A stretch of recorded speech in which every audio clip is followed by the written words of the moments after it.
بسم اللہ الرحمن الرحیم۔ ایک شخص اندھیری رات میں فجر کی نماز پڑھنے کے لیے گھر سے نکلا۔ اندھیرے کی وجہ سے اسے ٹھوکر لگ گئی اور وہ منہ کے بل کیچڑ میں گر گیا۔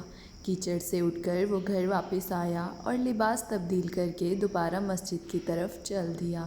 ابھی چند قدم ہی چلا تھا کہ دوبارہ اسے ٹھوکر لگی اور وہ دوبارہ کیچڑ میں گر گیا۔ کیچڑ سے اٹھ کر وہ پھر دوبارہ اپنے گھر گیا، لباس بدلا اور مسجد جانے کے لیے دوبارہ گھر سے نکلا۔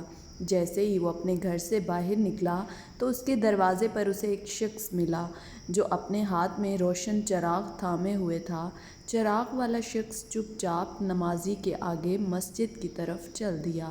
اس مرتبہ چراغ کی روشنی میں نمازی کو مسجد پہنچنے میں کسی دشواری کا سامنا نہیں کرنا پڑا۔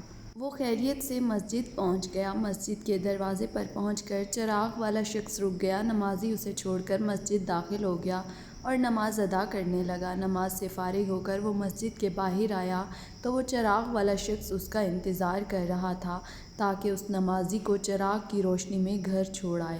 جب نمازی گھر پہنچ گیا تو نمازی نے اجنبی شخص سے پوچھا، آپ کون ہیں؟ اجنبی بولا، سچ بتاؤں تو میں ابلیس ہوں۔ نمازی کی تو حیرت کی انتہا نہ رہی۔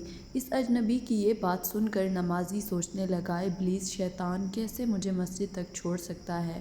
اس کا کام تو لوگوں کو بہکانا ہے۔ تو اس شخص نے بڑی حیرت کے ساتھ ابلیس سے پوچھا، تجھے تو میری نماز رہ جانے پر خوشی ہونا چاہیے تھا، مگر تم تو چراغ کی روشنی میں مجھے مسجد تک چھوڑنے آئے۔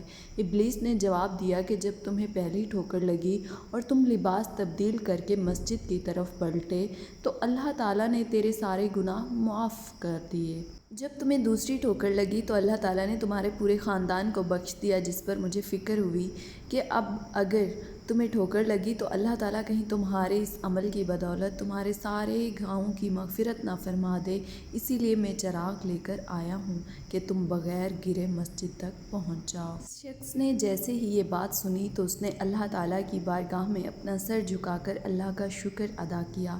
تو دوستو، یہ ہے ہمارے رب کی شان۔ سبحان اللہ۔